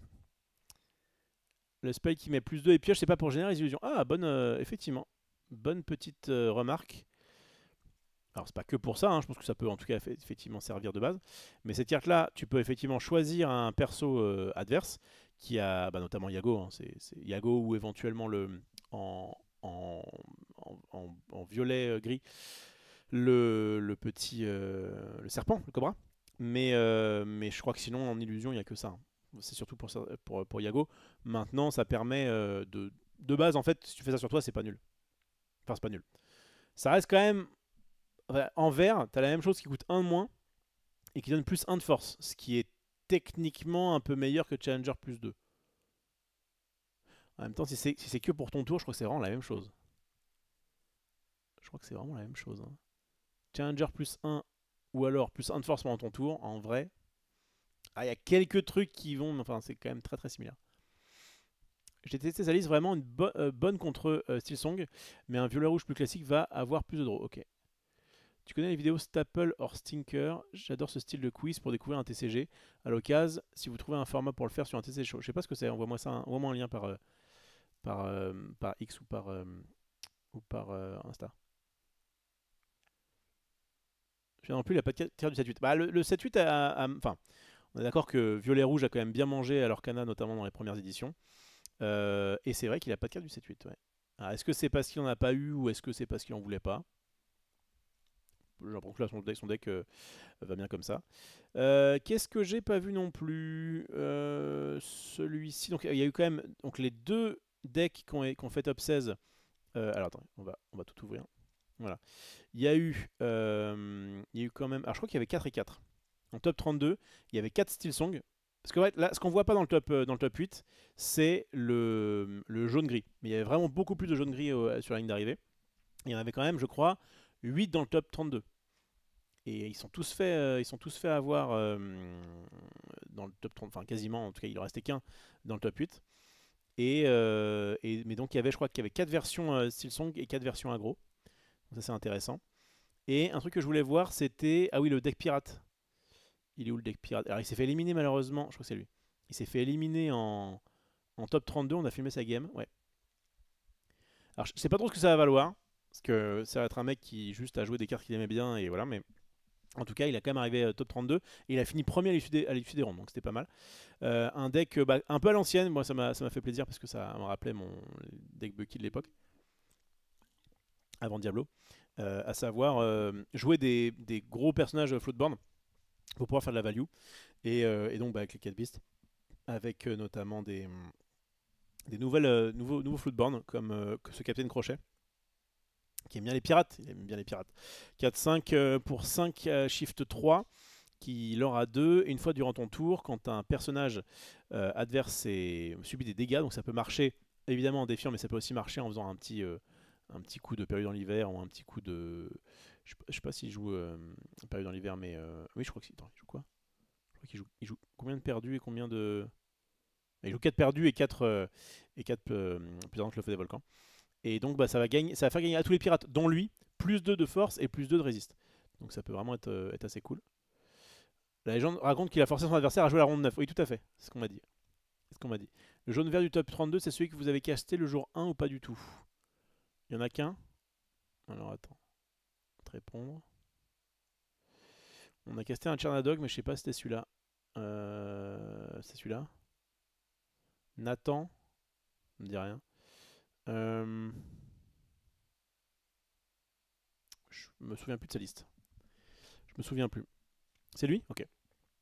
Bon bah, un petit Chernadog. Alors on attendait peut-être à en voir un petit peu plus. Ça a été la petite surprise de fin de 7-7. Et bon, ça a assez mal converti. Mais bah, très très aggro. Donc à la fin, moi c'est vraiment pas le genre de jeu que j'aime bien. Vraiment très très all-in. Mais qui peut effectivement prendre. En fait, je pense que si la méta avait été plus sur notamment rouge-bleu, ça aurait été cool. Mais là, il y a quand même pas mal de choses en face pour se défendre contre aggro. Ah, l'homme avec la grosse barbe, ok.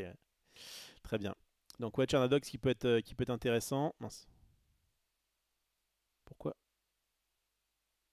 Bah. Ah. Ok. Ah, il y a tout ça aussi. Ah, il y a le Metagame Breakdown? Attends, c'est quoi ça?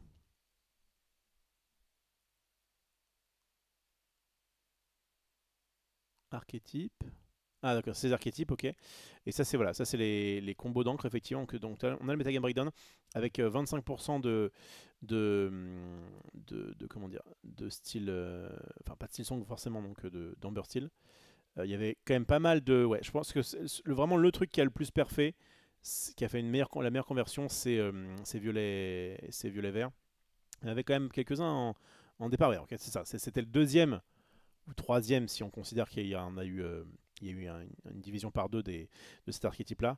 Mais donc c'est celui qui a le plus, parfait.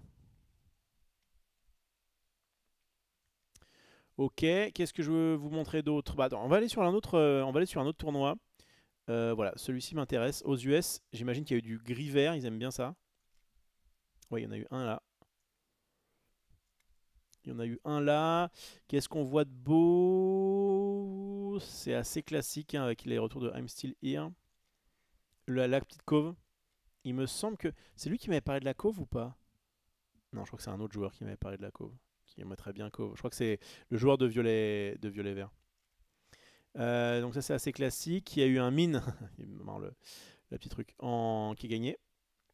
Avec les rhinos. Hein. Très, très bonne carte. Alors il met le rhino à 1, il en met 4. Et le rhino à 4, il en met 4 aussi. C'est assez classique. Avec les ladies. Ah oui, il met mine plus Rapunzel Tower. Mais ouais, donc ça c'est vraiment le deck aggro du moment. Enfin en tout cas, il a un peu sous-perfait en France, mais ça reste très cool. Leur version de violet vert, ça donne quoi? Plutôt aggro. Ouais, aggro avec des Gogo Tomago, des Merfolk. Donc ça c'est la version avec les personnages. C'est la version donc sans les Diablos. Il a quand même des chansons. Alors attends, qu'est-ce qu'il joue là? Oula, 5 minutes 7-8 ça. Jusqu'à 2 personnages ne peuvent pas se dégager, enfin donc se désincliner là, je sais plus comment ça s'appelle. Se redresser. Au début de votre prochain tour, piochez une carte. Et ça coûte, wow, c'est une action qui coûte 3. Ok. Ok. Modern Knows Best, ouais, à l'ancienne. Mais sinon, on est plutôt sur un jeu aggro 7-5. J'avais bien aimé ça. Ça m'avait permis de perfer au Lorca Quest. Avec 2 Louis et 2 Lyle. Louis qui fait vraiment le taf, hein, qui est un nouveau Lyle justement, qui arrive en jeu épuisé, mais c'est intéressant parce que donc, comme il donne combattant à un perso adverse, c'est vraiment, il adore aller charmer des Daisy. Daisy est 1-4, on veut pas qu'elle aille à l'aventure. Et là tu dis, je mets une 4-3, ta Daisy est combattante, et donc elle va vouloir s'empaler dans le Louis, c'est assez marrant. Ok. Qu'est-ce qu'il y a d'autre de beau? Le bleu-rouge, c'était lequel? Bleu-rouge avec les dingos. Ah, c'est celui de décapé. Ah, il y a des lilos. During your turn, if you played... durant ton tour, si jamais tu joues 3 actions ou plus, tu peux jouer cette carte gratuitement. Ok.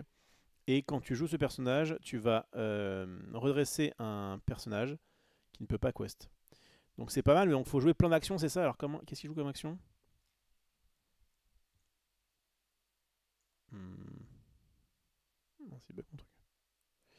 Alors, qu'est-ce qu'il joue comme action? Il joue des level up ton cerveau, des sails, des visions. Ouais, je sais pas si ça marche souvent, ça, mais en fait, c'est plutôt là pour la fin de partie. Je sais pas à quel point c'est bien.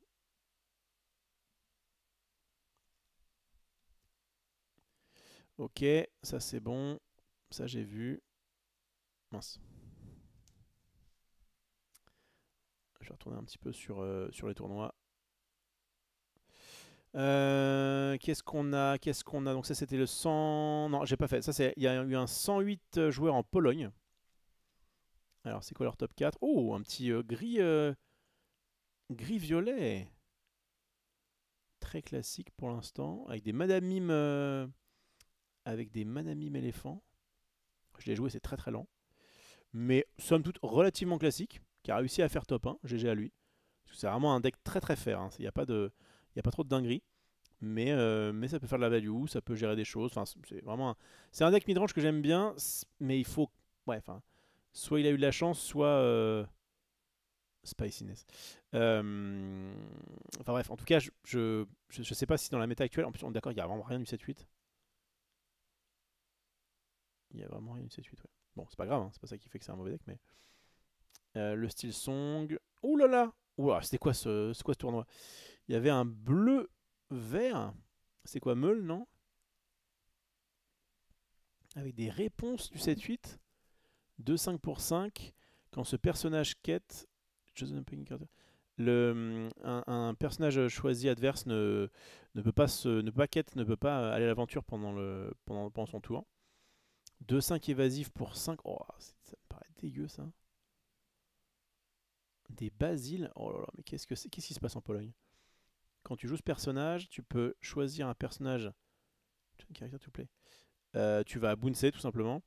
N'importe quel perso. Et quand ce personnage va à l'aventure, choose an opponent, discard a card at random. Ouais, mais après c'est une 5-4 pour 7 qui est pas. Ouais, avec ça pour pouvoir faire défausser l'adversaire à balle. Et dit You're welcome. Ouais, ça ressemble un peu à une sorte de deck meul, ouais. Q m'avait joué ça pendant un tournoi à Atmos, mais c'était bien passé pour moi. Oh là là, il y a le retour de gris, de gris, de gris bleu avec des AA. Wow, qu'est-ce que c'est que ce deck? Qu'est-ce que c'est que le AA qui n'a aucun intérêt à part. Ah, c'est un allié en fait, ok. Bon, ok. C'est bien gentil, mais à mon avis, ça va pas être très bien. On a eu un tournoi aussi à 94 joueurs en Espagne, avec un Blurple qui gagne. Blurple qui win. Qu'est-ce que ça ajoute de beau? 4 monstros. Ah ouais. 4 monstros. Ah bah c'est tout en x4. Ah oui, d'accord. Bon, c'est particulier ces listes-là. Hein. On sent que c'est des listes de début de set qui généralement s'ajustent quoi. Est-ce qu'il y aura besoin de Katiago? 4 monstros, ça me paraît énorme. Mais ok, bah j'ai à lui. Un violet vert. Alors pour le coup, ça ressemble beaucoup à celui de Q et de son pote. Et oui, oui. 12 Diablo. Enfin, 16 avec le. Ok. Un item, tiens, il ressemble à quoi le deck bleu-rouge item actuellement? Il joue des Scrooge McDuck, évidemment, des Tamatoa, ce gros Tamatoa qui s'est fait remplacer par le petit, mais qui est toujours dans la deck item. Et en gros, on va jouer des Sisu avec des coils, etc. Ouais, donc c'est vraiment un Flavor Shameless, quoi. C'est vraiment le deck qui a perfait pendant toutes ces années, mais qui là, du coup n'a plus Flavor Sham. Le Shark, ok. Le style Pinocchio, qu'est-ce que c'est que ce truc-là? Avec des White Rose. Il préfère mettre White Rose plutôt que Cobra, c'est un peu bizarre, mais why not. Et donc il veut jouer ce Pinocchio, qui est 0,4 évasive. 0,4 évasive, ça se prend quand même pas mal de choses. Une fois durant ton tour, ah oui, c'est ça, quand tu le dégages, tu peux piocher une carte. Ça me semble être le bout du monde. Tu fais rien quand t'arrives. Au tour d'après, tu vas à l'aventure où tu chantes. Quoi, tu peux chanter un Zeus, qui est pas si mal. Et après, il faut qu'il commence à se dégager pour que tu puisses piocher. Oh, purée, vraiment, il n'y a aucun monde où je joue ça au-dessus de génie ou de lapin. En l'occurrence, il joue. Ah, il a dû cut un génie pour pouvoir mettre un Pinocchio, ça dégoûte. Bon, en tout cas, c'est pas trop mal réussi, mais bon, on est sur un violet gris assez classique. Clara Belle, bah décidément, le bleu vert. Ok, ouais, à peu près le même truc que tout à l'heure. C'est vraiment pas un jeu que j'aimerais bien jouer.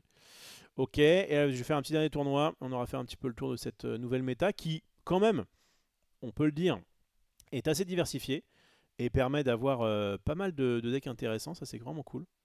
Tiens, on a un 113 joueurs là, aux États-Unis. C'est Amber Seal qui gagne. La version aggro avec les rhinos.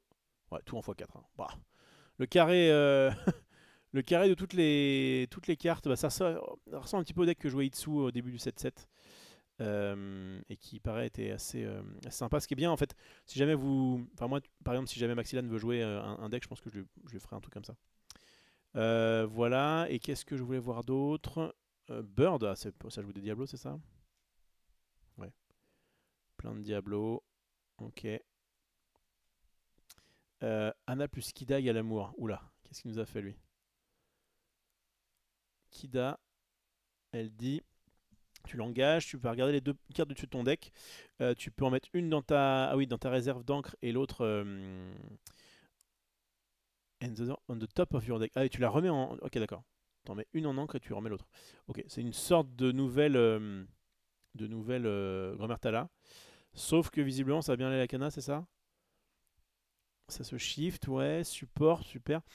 Quand ce personnage cast, if you have a character nommé Elsa, tu peux piocher une carte. Oh, c'est bien ça. Du coup, il a quoi comme Elsa? Il a celle-ci. Ouais, je pense qu'il s'est un peu amusé avec... Oh là, il a mis un Ratigan, le coquin. 6-7 pour 8, qui aura 4 et qui a ward. À la fin de votre tour, si vous... Alors, il fait une peu d'Anika Inkwell. Si tu n'as pas mis de carte dans ta réserve d'encre, tu vas le bannir. Ok. Bon, bah ça finit des games, hein, enfin bon. Ça, j'ai rien quand ça arrive, c'est peut-être un petit peu dommage. Ok, Emerald Steel.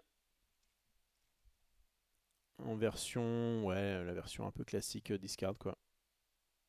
Ah, avec un petit Gravure Sword et un petit Beyond the Horizon, effectivement. On avait parlé, c'est une carte qui permet de... Bon, je peux vous la montrer, je suis allé un peu vite, pardon. Pour ceux qui ne la connaîtraient pas. C'est une sorte de nouveau ce rêve bleu, même si, bon, la plupart du temps, je pense qu'on préfère garder ce rêve bleu. Ça peut se chanter à l'unisson, et ça, on peut choisir n'importe quel nombre de joueurs. Donc ça peut être soit nous, soit lui et nous. Ça, c'est fort. Et donc ces joueurs qui ont été choisis vont défausser toutes leurs mains et piocher 3 cartes. Donc en fonction de... C'est plus versatile. Maintenant ça coûte 7, c'est non ancrable. Enfin même si c'est à l'unisson, mince. Même si c'est à l'unisson, c'est un peu complexe. Bon, une méta bien diversifiée en tout cas, c'est cool. C'est cool, c'est cool. On va voir ce qui va se passer au championnat du monde.